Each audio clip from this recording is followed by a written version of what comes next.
I got to play Star Wars Outlaws early, and I have some thoughts. And I, of course, want to give a huge thank you to Ubisoft for inviting me to this capture event to be able to get some footage for myself and be able to show to you guys and give you my unbiased opinion. And I want to say it again, this is unbiased. I'm not contractually obligated to say that the game is good. If I have some bad thoughts about the game, I will tell you guys. But we're going to be going over all things from graphics and performance, talking about the gameplay, the content, the worlds, and everything in between. So if you guys enjoy, feel free to click the like button down below, subscribe if you guys are new, and comment down below what are you guys most excited about for Star Wars Outlaws and what you guys want to see me do on the channel going forward. Without further ado, let's just go ahead and hop in.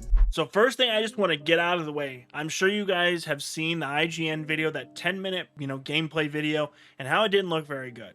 I'm gonna be honest with you, I saw that same video about 2 to 3 days before the event, before I got to play, and I was a little hesitant. I was worried that I was going to go in and not enjoy the game and then have to report back that this game doesn't look great, there's a bunch of issues, you shouldn't get it. But that's just not the case at all. I'm going to keep it 1000 with you. There, like I said, no contractual agreements to lie, do any of that crap. I'm going to just be forward with you guys. Whatever that gameplay was, that is not the experience I had today.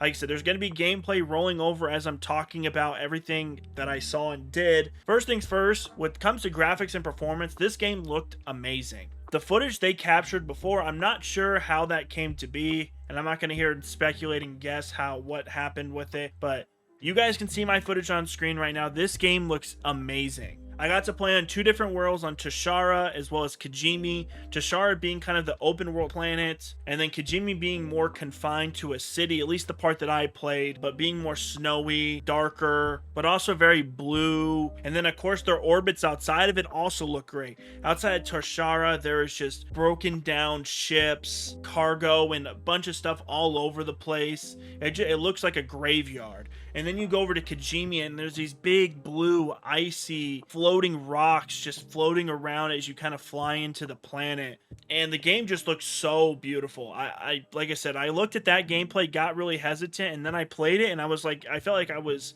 looking at Star Wars Outlaws from maybe a year ago to like what it looks like close to release. But that of course brings me to the worlds, where of course we have Tashara, which is this big open world that has kind of a hub, which is going to be where most of the factions are lying. But then of course, as I was driving around on my Trailblazer, there was little different hubs, farming areas, as well as other little cities or towns, I should say, that you could go to, and everything looked really, really good. And the one thing I have to say is the world felt so alive. As you guys can see on screen, I'm kind of walking through kind of the main hub area, and there's just people talking, and you can hear it all, and it's all relevant. There was a time where I finished a mission, and I'm kind of like walking back, and there's some of the faction running to go where I just, did some stuff. But then also the townspeople in there are starting to talk about it. They're asking questions. They're talking about, who's this new person? Is this person a new faction? Was it the Crimson Dawn that did this?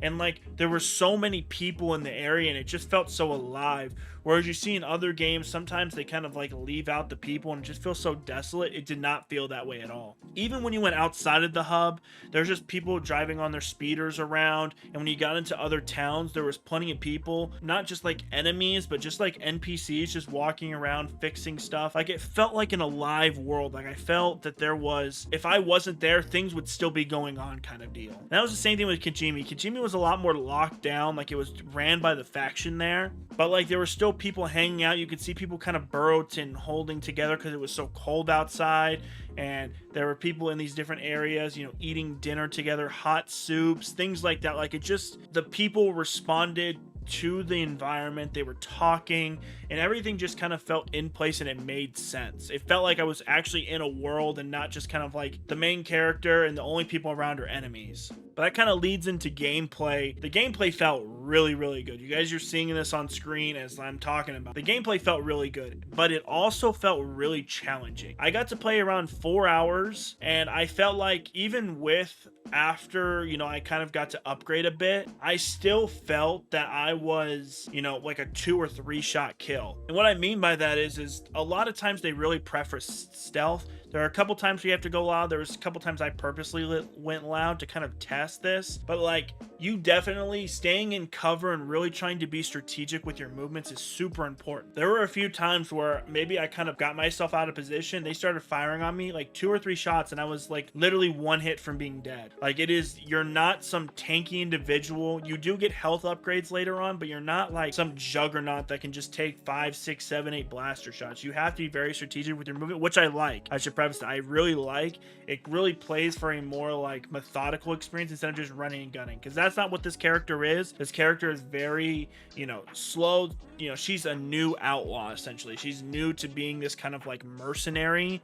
So of course she's not just gonna be running around with her, you know, her blaster just shooting up Imperials that have training, all these different factions and mercenaries. The game plays a lot. It's fast paced, but it's also, when it needs to be, it's a little bit more slowed down. And when I mentioned before, the stealth is very, very important in this game. There are obviously missions that when stealth is required, but even when it's not, like, taking the stealth approach was really, really fun. She had a nice grappling gun to be able to get up to certain places or crawl down to certain places. And that's where Nyx comes in, her kind of companion, her pet, where you can do things like distract enemies. You know, you could go and have Nyx attack enemies or distract them so you can take them out stealthily, or, you know, take out another enemy at the same time so they don't call alarms. I found Nyx actually being a lot more useful than I originally thought. Of course, there were missions and things that I could do to use Nyx to like progress the mission along, but like there were actual points where I didn't necessarily have to, but I felt like it would actually help me to use Nyx in those certain situations.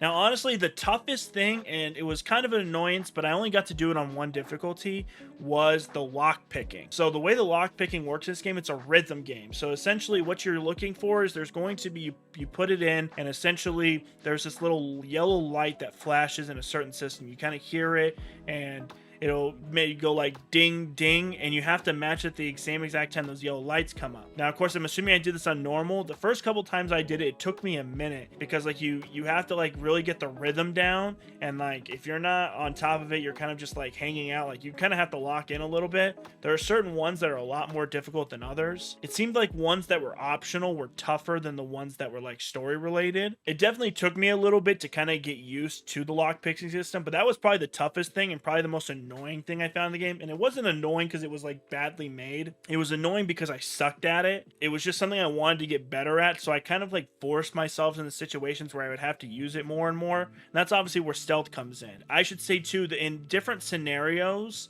there's different routes you can take to kind of succeed. So when you first walk into this cantina, there are a couple options you can to get to the next point, and one of them you can like kind of sneak through the vents. Another one that I saw from another piece of footage, you can actually talk to this guy and you do like a little side mission to get up to this next area. And that happened a couple different times. There's definitely a few routes that you can take in certain situations to like approach a certain area. You could take a stealth route, you can take a more, you know, aggressive approach, or sometimes you can talk to people that will like help you get through areas. I did feel like there was a lot of opportunity and options where instead of just kind of like going main mission to main mission, talking to the people around you, especially around where objectives are, and potentially getting a new route to do something to even make it easier for you was actually kind of advantageous. Like doing the side missions and doing the faction missions and talking to the, you know, people in the environment actually benefited me more than just like going main mission to main mission, then doing faction missions later. Now your character's blaster is very, very powerful. It's very, very useful as you upgrade it more and more.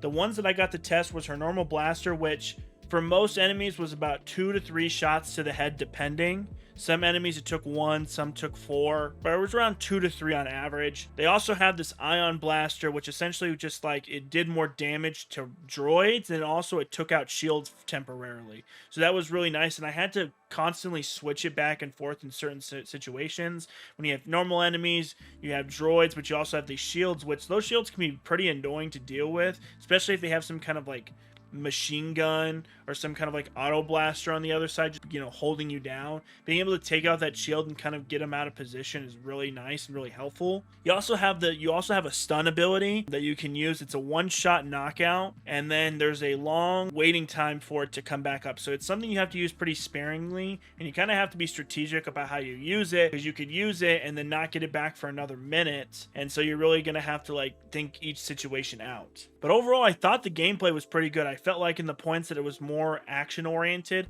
I felt like it was fast paced enough.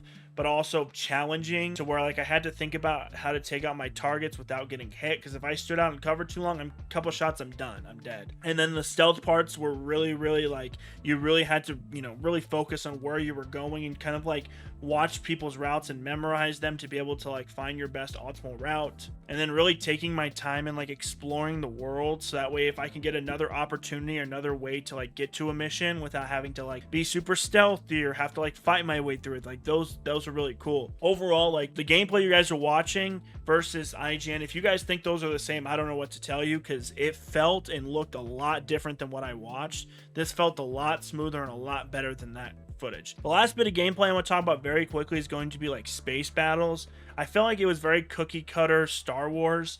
You very much go into the, you know, in the air, you're flying around, you have your thrusters, you go faster, go slower. The combat was very simple in the sense that there's kind of two modes. You can kind of just fly around and just chase people around, but they also had this kind of lock-in mode. You press left trigger and it kind of follows the enemy for you, and all you have to do is just focus on aiming ahead so that way you can take them out. I felt that ship battles were a little easy. I didn't feel like I struggled with them too much, but then again, the only ship battles I did was pretty early on, so obviously I don't think they're gonna make me struggle too bad. But I just felt like it was pretty much like, just take out these enemies real quick to move on. The last main thing I want to bring up is going to be the content of the game. Now, of course, I'm not going to spoil anything for the game for you guys. I'm not also going to go into detail about anything. I just kind of want to give you guys a broad overview of what you guys are going to be looking at. So, of course, you're going to have your main story missions. You're going to have your faction missions, and then you're going to have any kind of other side content you can do. Now, the main story, of course, you're going to progress through, complete it. You know, you guys know how that works. Then there's the faction mission. So those, of course, you'll be doing for one of the 4 factions that are available, at least that I saw.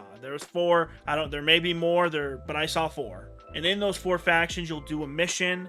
I believe I only did 1 faction mission at the time. And basically what happened was I went to this area. I basically had to take out a bunch of enemies, go in here, steal some files, and then at the end of the mission, or actually I should say during the mission, I was getting a call from somebody else that was like, hey, you should actually plant this on another faction, so that way you can get more credit through the Crimson Dawn or the Pikes. And basically the system that they have in place is very much, you have to really pay attention to all of it. So the 4 factions that I got, you basically, if you do something good with them, it raises your morale with them. If you do something bad, obviously it drops it down. And the benefits and the detractors are actually pretty significant.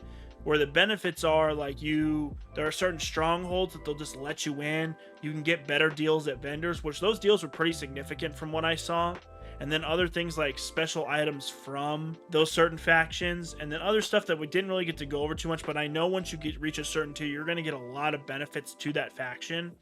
Whereas if you're really bad with a certain faction, you'll get things like you'll be banned from certain outposts. You won't be able to go into certain strongholds. You'll get bad deals at their vendors, and they're actually really bad, like significantly bad. Like you're getting ripped off. And then if you're really bad with them, you can actually have kill squads sent at you randomly. So you could be just in the middle of a mission and a kill squad will be sent after you. And they're tough enemies. They're not just some guys you just kill really quickly. They actually are tough enemies that you're gonna struggle against a little bit, and you don't really get much notice. It's just kind of like, here they are, you got to fight them. Like I said, without spoiling anything of the story and the content, I felt like from what I played was pretty good. It was a grounded Star Wars story. I didn't feel like the character was some Star Wars god that was gonna get force sensitivity, and I didn't feel like she was just gonna become this like legend among people. I felt like she was starting off as this new kind of mercenary, and she's got to kind of fight her way up the ranks to kind of survive. And as the story kind of progressed on, like, of course she's getting stronger, she's getting better, but I never felt like they were just trying to throw in a bunch of cameos to kind of like get people hype. It was very much a centered story. It kind of reminded me a lot of Solo, or even like Rogue One. Like, yes, it had its characters, but it didn't like take away from the story. I felt like it was very much its own centered story, and I had fun. I felt like it wasn't flat. I didn't feel like I was like watching, just like a bunch of people talk. Like, it felt, I actually really enjoyed it. But overall, I thought this game looks really good. From what I played, the 4 hours that I played, I heavily enjoyed it. That IGN 10-minute video does not really give the full look of what Star Wars Outlaws has to offer. You guys saw by the gameplay, it looks a lot better. I didn't have very many performance issues really at all. The gameplay felt really good. The worlds look beautiful. The content, I feel like, is going to be really good. And I feel like there's a lot of good things going for Star Wars Outlaws. I, of course, want to thank again to Ubisoft for letting me come and record this. Such a cool opportunity, especially for someone like me who's not a big creator in the sense at all. Being able to come and give my thoughts on something as big as their new AAA title was really, really cool. I want to thank you guys all for watching. If you guys enjoyed, you guys are going to pick up Star Wars Outlaws, let me know in the comments, as well as let me know what you guys want to see from the channel going forward. I appreciate you again, you guys, for watching, and I hope to see you in another video again soon. Peace out, everyone.